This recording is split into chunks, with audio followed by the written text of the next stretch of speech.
This is the Mickey Miles and More podcast, your one stop for information on Disney races, Disney vacations, Disney theme parks, and more. Now, here are your hosts for the Mickey Miles and More podcast, Michelle Scribner-McLean, Chris Eliopoulos, and Mike Scopa. Welcome back, Milers, to another episode of Mickey Miles and More. It's a place where we discuss all things Disney. I am your host, Chris Eliopoulos. With me today, as always, is my good friend, Dr. Michelle Scribner-McLean. Welcome, Michelle. Hello, Dr. Christopher Eliopoulos. That's an honor title. Everybody's doctor today. I have the power. I can give you a doctorate. Dr. Doom, maybe, but not. Yeah. I have a background. I'm sure you can tell us what it is. Tell us in the comments down below who or what that is from. And I have a shout out, and it is to a very good friend of mine. And I think most of us know who he is. His name is Sid Farsi, big Disney fan, wonderful guy. And a big shout out to him. He's a new subscriber. Welcome. Coming back with us tonight is our good friend Becky Mahnken from MAI Mouse Fan Travel. Hi, Beck. I'm starting to make a habit of this, and I kind of like it. Yeah. We like it. We like it. It's a lot of fun. I can't wait Becky, to... what's that book you're reading behind you? You know, I thought that might be the perfect addition to my desk. I mean, that's... you actually appear in it, and it's dedicated to you, so the least you could do is, at least one of you remembers to put it on your shelf. But okay. The least we can do. So yes, it's right there next to the other things that I love dearly, Thor and Rocket. Look at Mike. Somewhere. All right. I have 3 copies. Oh, well, there you go. Maybe Michelle wins. I think I have 3. It's dedicated to me, too. Yeah, I said all 3 of you. I think we're all there. Yeah. And then finally, of course, with us as our returning player, Michael Scopa. Hi, Mike. Hey, Chris, slave in the magic mirror. Come from the farthest space. Through wind and darkness, I summon thee, speak. Where is that from? Mine Train? Or is it Snow White Ride? No. Oh. It's not Phantasmic, is it? No. Yes. Yes? Fantastic. I win again. See how surprised I was that you got it? Oh, well. I flustered him. No way, it couldn't for a loop. possibly be that. All right, next one's going to have to be harder, I guess. I know, you're going to have to go down. Anyways. So Mike, as it seems to be, this is our new segment in these times. There have been some updates to information about the Disney World parks and hotels and stuff. So maybe you can give us some updates on things. Yeah, we're obviously in uncharted water, so yeah, you never know what's going to happen. And in between shows, things happen. And just to bring our audience up to speed, there was a change in the mask policy a few days ago, and basically what they're saying is that masks have to have 2 layers of breathable material. They have to fit over the nose, and I have a mask with me. Are you going to demonstrate mask use? Is this going to be like the airplane safety? And Chris is going to like this. Okay. Chris is going to like this. You got So the good ones, right? So there you go. Okay. Ooh. So over the nose, over the mouth, and the chin. Don't do it like, I will say, I was in the supermarket the other day, and one of the guys stocking the shelves was wearing it like a chin strap. I'm like, that really isn't helping much. Like this, yeah. Yeah, I was like, I wish them good morning, but maybe I don't like he was doing the salad bar and he had a beard, and it was one of those types of things. They want it like snug against the nose. They want it snug against the cheek and really secure with the ear ties, and so that it doesn't come off. So that was one of the things. Let me see, Becky. It's Baby Yoda. Baby Yoda. So Mike, so those have 2 layers of cloth? Supposed to have 2 layers of cloth. I guess this does have 2 layers of breathable. Well, that's the official Disney mask they're selling, so better if that's what they're requiring at the parks. Yep. So it can't be. I was using and I still use it sometimes when I bike ride, my buff. My running buff that goes over my mouth. I don't think they allow those. That won't work now either. I don't know if it has to be cloth, though. I think it can be 2 layers of paper, I think. I would But think the medical they masks would be also okay. don't want you to, and we've seen this many times, Michelle. How many people have we seen with the bandanas and the gaiters? Those don't work. There was a representative from Texas, I guess, who had one, and he got the virus. They mentioned him lately. Guy's name is Goober or Gomer or something from Texas. Anyways, Goober. yeah, don't do that. They also have done some things with screenings. Temperature screenings used to be just at the parks. Now they're at the sit-down restaurants at all the Disney hotels. So if you want to go and have a meal, sit-down meal, be prepared to be zapped to see if you have a temperature of, I think it's 104 or whatever. So they're Not taking 104. precautions. That's like 101.7 or 100.4. something. It's 101. 104, you're on your way to the hospital. 100.4. There we go. Like Yeah. everything else, things are taking a little bit longer to do down there. So there are several hotels that were supposed to open on August 12th. They're not opening on August 12th. One of them is the Polynesian Resort. It is now opening on October 4th, I believe. And the other one is the Art of Animation, which was also supposed to open on August 12th. And now that resort is opening on November 1st. The other interesting note was that the Beach Club and the Boardwalk Inn are both closed indefinitely. So, Becky, I'm sure that your agents know that those, hotels are not ready for occupation right now. Yeah, it's not that they're not ready. I think that they are just being very careful about the capacity. So knowing how many people have already booked in and how many are planning to come down, I think they're just kind of making sure that why would they staff an entire hotel and get it up to speed if there was nobody to book it? So I think that's part of the issue too. I'm glad you mentioned that. thought it. Go ahead, I was Michelle. just going to say, I thought it had something to do with the NBA being right next door at the yacht club because they were trying to keep the NBA players in the bubble.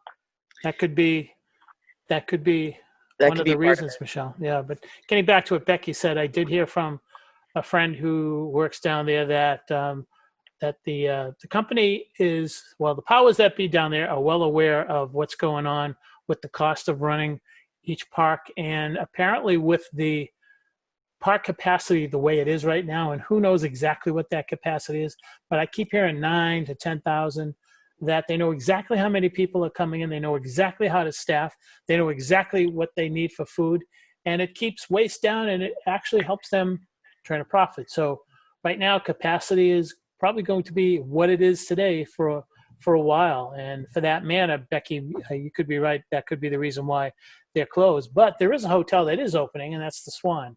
That is now open. So anyone who wants to stay at the Swan should, call somebody at Mouse Fan Travel and say, hey, I'd like to book at the Swan. The last bit of news is kind of upsetting to me, and that is that Disney's Hollywood Studios is now hosting a Disney Channel, Disney Junior Dance Party. I'm not sure where exactly in the studios it's taking place. I could be inside where Disney Junior is. I'm not sure. I just not sure if that's a good idea right now. But that's all the news that's fit to print. So how can they turn a profit with 10,000 people a day? So I think, Michelle, it comes down to operating costs. And one of the thoughts I had this week was that, as much as they have said we're not going to do certain things because it doesn't comply with social distancing, like the fireworks, like the parades. Think of how much it would cost for them to run the fireworks. Becky, you know how much it costs. It costs a lot of money to do fireworks. And it costs a lot of money to put those performers on the floats and everything, and run the floats. So I think that they probably have a really good handle on it, Michelle, trying to figure out what they need to do to turn a profit. I saw an article today that said during the 117 days that both Disneyland and Walt Disney World were closed, the combined loss was $37 million a day. So maybe opening up they probably just make enough so that it satisfies their profit margin. We don't know the numbers. We just kind of guess. So.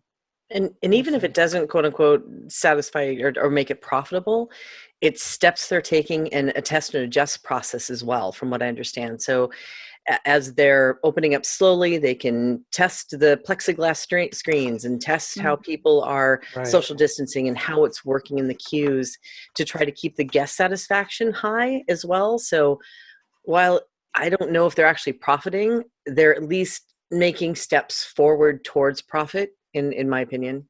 Yeah, we're gonna have to see as they move forward. So every day it changes. Every several days, who knows what's going to happen? Just wait and see. Every week we will have updates from Mr. Michael Scope, a reporter on the ground. Well, speaking of which, we're going to talk a bit today. So Michelle and I are totally in the dark on this. So one of the things they've changed moving forward is this new reservation park system. So normally, if I bought my park hopper, I would go down and I could jump from park to park. Didn't need to tell anybody when I was coming or going. Nowadays, from what I understand, we're not allowed to park hop, and we need to make a reservation each day for the park. Is that right, Mike? Yeah, there are some really specific components to this reservation system that many people may not know, and so we thought it was a good idea to at least go over them and try to get everybody into some type of a understanding as to what they need to do if they decide to go down to Florida and to Walt Disney World. So COVID capital.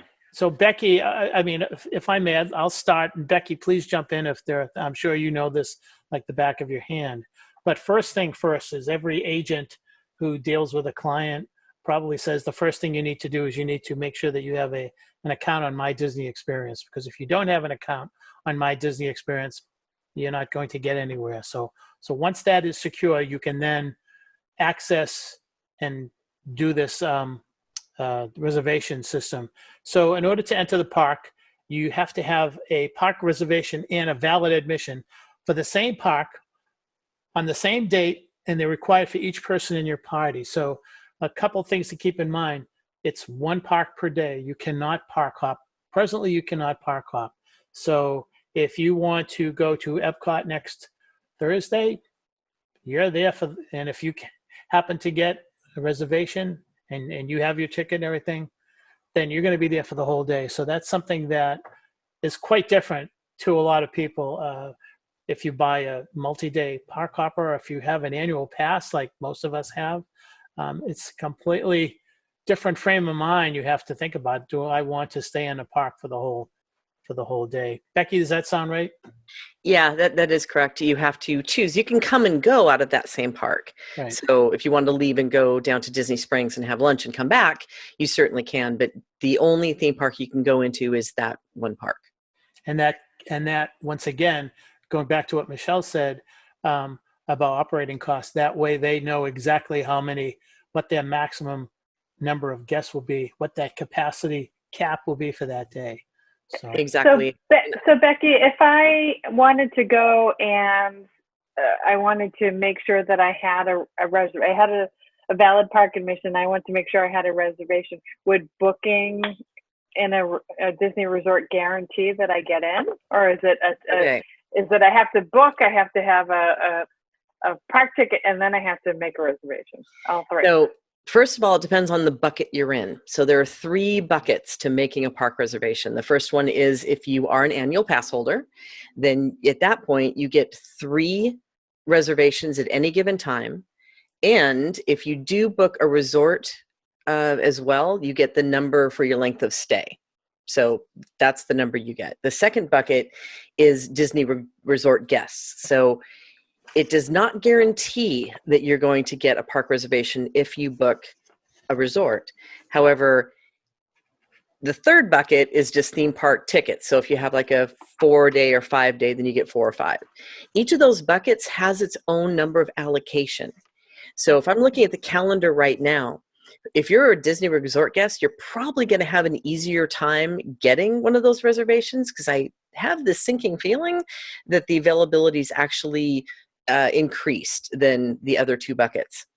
So if I look at annual pass holders for August right now, there are dates that there are no parks available, and some of them that 2 parks are available, but not all 4. But if I look at the Disney Resort guests, it's green for every single park. So you're not guaranteed, but you can at least probably have a better shot at getting availability if you're a resort guest. Yeah, I'm thinking like if I haul my rear end down there and I'm staying at a resort, I want to know that I'm getting into a park. Here's the good news, though, is that you don't have to wait till you get there to make the park reservation. So the moment that you have a reservation, you can go in and book your park res that day. So as a matter of fact, today, let's say right now that you're thinking about going in April of 2021, right? You can book your resort reservation and go in that day and make park reservations for April of 2021. Oh, wow. Okay. So at least you know that you're going to be able to go, and you can see from the availability. So your biggest shot, Mike was right, is you have to make sure that you have an MDX account, My Disney Experience. You link your park admission, huge requirement. And then you have to make sure that you have all your friends and family that are going to be traveling with you connected to your MDX account as well, so that you can make reservations for all of you at the same time. So what you're saying is that even if right now we don't feel safe or comfortable going, if we're planning sometime in the far distant future, we should still make those reservations to make sure. So we should make the resort reservations and then the park reservations. I'm hoping that by this April of 2021, we're somewhat back to normal. And as a matter of fact, you can make those reservations right now all the way through September 26th of 2021. Hopefully, definitely by that time, we're at some level of returning to the magic and the way that we know it. But just in case it's not, now's a good time to book it, think about it, and grab that park reservation. Because I'm sure that if park hopping returns, or if some of these other restrictions that we have right now are lifted, then you'll be able to adjust at that point. At what point can you make fast passes? You can't make fast passes. All gone. Is that true? All gone. So you don't even get fast passes when you go in? All gone. Correct. At this time. Are they all gone, Mike? They're all I hear an echo in here. I have a question for you, Becky. This one thing that I'm not sure about. So Sure. If you go on any of the Disney sites that talk about the reservation system, basically it's saying what you're saying, make sure you've got your admission linked, everything is linked to your account, and then you're prompted to select a date for your visit. You select the theme park, and then it says select the time. Okay. What does that mean? Yeah, it's a little confusing. I think there was a mechanism that the engineers built in there. So in case there was a scenario that they had more people, I'm guessing here, this is total guess, that a time would be a factor. However, right now, all it does is show the park hours. So you just click the park hours. It pretty much means nothing right now, for the exception of to just tell you that the park is open from 9 to 9. So don't even worry about that right at this point. The end date is, I'm sorry, Michelle, go ahead. I was just going to say, I'm assuming there are no extra magic hours or anything like that for resort. Nothing at this time. No, it's interesting how the end date is towards the end of September, just before October 1st. Funny how they do those things, isn't it? Yeah, so we'll see. Hopefully things will be better, and we won't have that reservation system in place too long, because I just don't know how many people would really like that. I don't like the idea of being limited to one park a day. I don't think that's their intention. As a matter of fact, we can add park hopping to packages right now for 2021. However, there is a caveat that it's quite possible that they have to remove it. So you can buy tickets with park hoppers through packages at this point. So what are people doing now if you have to book, say you book the Magic Kingdom, but you make a dining reservation in another park? It can't happen? You can't. Is there a mechanism in place that stops you from being able to do that? In the system, that's a really good question. I have not tested it myself. However, you're not going to be able to get in. So even if you did make a reservation and allowed you to do so, they're not going to let you in the park. So Right. you can only go to the restaurants in the park of which you've got a valid pass. Or a hotel. Yeah. You can't say, but I have a reservation. No. They'll say, sorry. That would be, see the moose out front because you did it wrong. Mm-hmm. Hey, well. One of the stumbling blocks that I found in this system, though, and I'm hoping that they'll figure this out, but let's say for a moment that all of us are going, and Mike and Michelle have annual passes, I know, and Chris and I have 7-day park hoppers. Because it's a different medium, you have to make different reservations. So in other words, you have to have an annual pass to book with somebody who's got an annual pass to put that on the same park res. Follow me? Mm-hmm. But if you don't have the same park media, then you have to book a separate reservation for that person. Oh yeah. This is a nightmare. So You got me around. Well, look, that's why I always yeah. say just give it to Becky. Let her deal with it because I don't want to deal with it. So Chris and Michelle, Michelle, do you have a question? I was just going to say, so you mentioned that you can leave the park and go to Disney Springs and then come back. So I'm thinking that if I'm going to Disney Springs, I'm going to get my temperature taken again. And then if I go back to, say, the Magic Kingdom, I'm going to get my temperature taken again. Yes. So there's no sort of data collection that says on today, this particular day, Michelle already had her temperature taken. So there's no internal data collection, because I was talking to one of my friends about this who actually has a law background, and they were saying that if Disney collects these data, there's not really a HIPAA agreement or HIPAA issue because they're not sharing the data with anybody. So they could like internally say my temperature is normal in Disney Springs, and my temperature is, for a 24-hour period. Yeah, they're not collecting any information. Okay. The other thing I want to add too is, because you just brought up a legal point that's kind of important. Be careful about accepting the terms and conditions of the park reservation for somebody else. This is always an interesting thing because Disney Legal has done a wonderful thing, and they have woven in a COVID-19 waiver into making a park reservation. So as a travel agent, if Chris, you want to have me make the reservation, I'm probably not going to be able to do that for you because it would require me to accept the liability for whatever they're asking us to accept.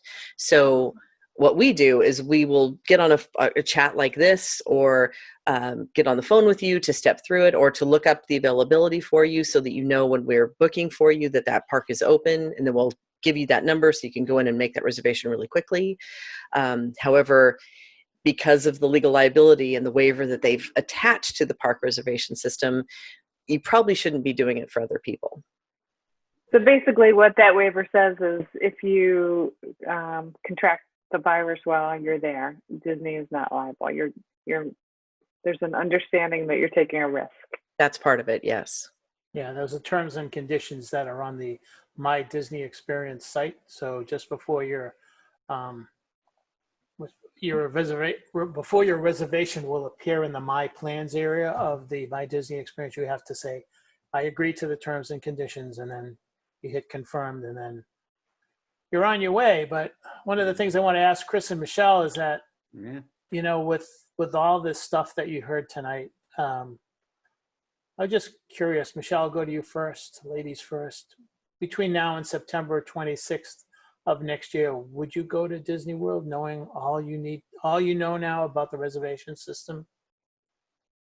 Would you go? Right now, no, absolutely not. But Becky's talking about April. I have hope. I have hope that things will change, but the way Florida is now, I wouldn't. So if things changed in April and the reservation system stayed as is, would you go?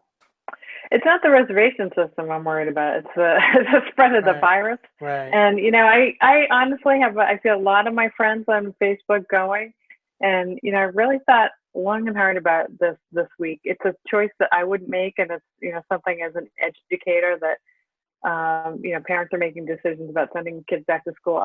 What I have come to realize this week is that it's not for me to judge. People have to make their own best decision. It's not a decision I would make, but if somebody feels comfortable doing it, we all love Disney. More power to them. I worry about it prolonging the spread of this virus, and I want everybody to be able to go. But right now, no. It's a month by month thing. I'm looking at the maps every day, just like you guys are. If Disney were in New Hampshire, that would be maybe a different story. We have very few cases here. How about you, Chris?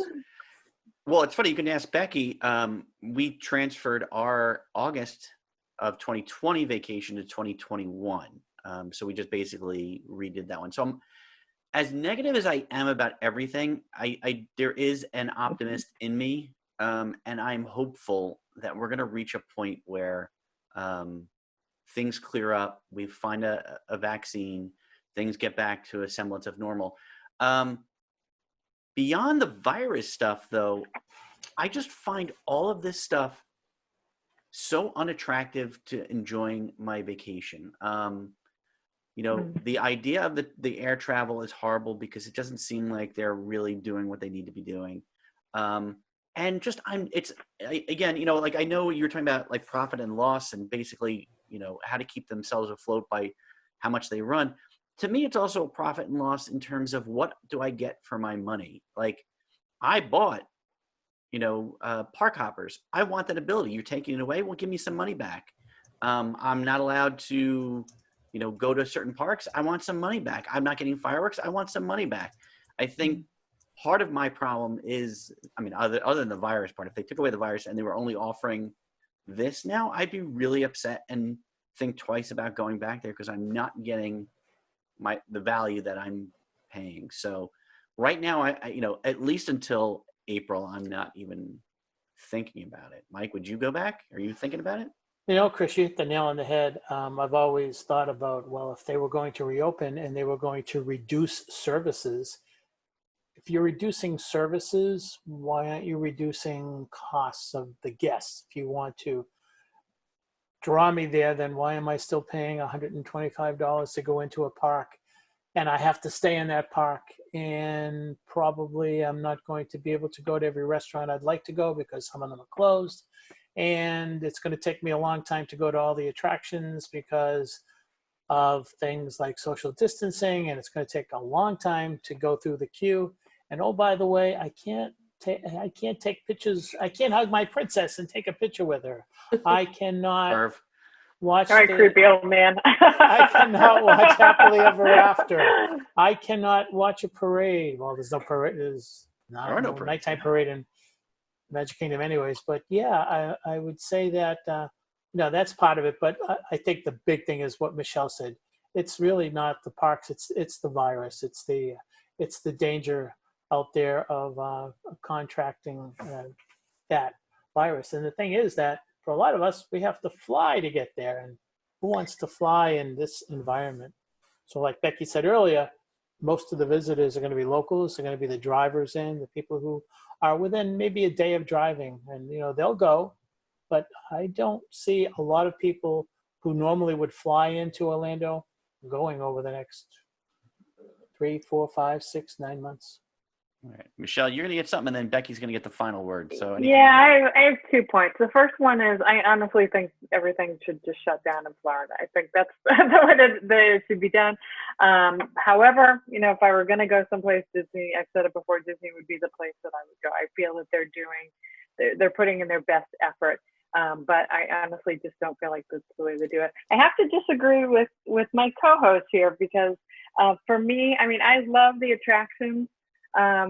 But honestly, it is not anything except the experience of walking through that tunnel and going into the Magic Kingdom or seeing Spaceship Earth. It has become more the whole experience of just being there. I could just walk around World Showcase and Epcot and be super, super happy. And I love roller coasters. I love attractions. Mike, when you and I go, we very rarely go on attractions now. So I wouldn't even care to get the money back. To me, that's R&D money that has already been paid. I'm fine with that. So it's not that for me. It's not that I feel like I need money back. I love just being there. I would love to be there. It's the experience. It's my friends. It's, all the rest of the stuff. Becky? Yeah. So many things I want to say here because you're all right. For that grenade. Because this really is a personal decision if you're going to travel or not. It's a personal decision if you're going to go to the local grocery store in your state. So it really is dependent on your risk factor and what you want to do. Mike, you said something very interesting that I do want to kind of tap into, where you said if they want to draw me here, they need to reduce the rates. But the point is they really don't want to draw anybody in mass, because they're trying to they're trying to regulate the number of people that they have there so that they can stay as safe as possible. So, and with the passes, they have offered to refund people with annual passes because of that fact. And I think that they've really gone to a lot of lengths to do what they possibly can, given the situation with no playbook. I will finally say that I kind of agree with you on the air travel, and I've said this many times, that if Disney was a drive away, a couple hours away, I would be there. From everything I've seen, all of the health and safety stuff that I've gone through and been reporting on for a couple of weeks now and have been shown, I would feel more comfortable being on Disney property than at my local grocery store or at the shopping mall, because I know that people have had their temperatures taken. I know that they're all wearing masks. I know that they're all in compliance with what we're hearing from the scientists is the best way to keep ourselves healthy. So if I didn't have to get on a plane and didn't have to get from the airport to the hotel, I probably would have no problem going there even during this time, because again, and my last point is that, there's not a lot of people there, which for some is an awesome thing. When you can just walk onto Pandora with a 5-minute wait, I don't think we're going to see this again once we do, recover. So for those who do like that risk factor and they're okay with going, this is a perfect time to go. Even though you can't park hop, hopefully all of this will return to some sort of normal as we move through the next weeks and months of testing and vaccines and the other things that we're going to do to mitigate the problem. We have to stay in the Disney bubble. Yeah, well, you can't go outside in Orlando. If the NBA can do it, then hey, sure, I'm in. Yeah. All right. Well, so I guess that's going to do it for this episode. Hope you've enjoyed. If you have a comment or a suggestion, head down below and let us know what you're thinking. And while you're there, be sure to hit the like and the subscribe button, especially the subscribe button. Tell your friends about it, because we're trying to get up to 1,000 subscribers so that we can start doing some live shows and take your questions live. So, on that note, on behalf of Michelle Scribner-McLean, Mike Scopa, and Becky Mahnken, I'm Chris Eliopoulos. We'll see you on the road.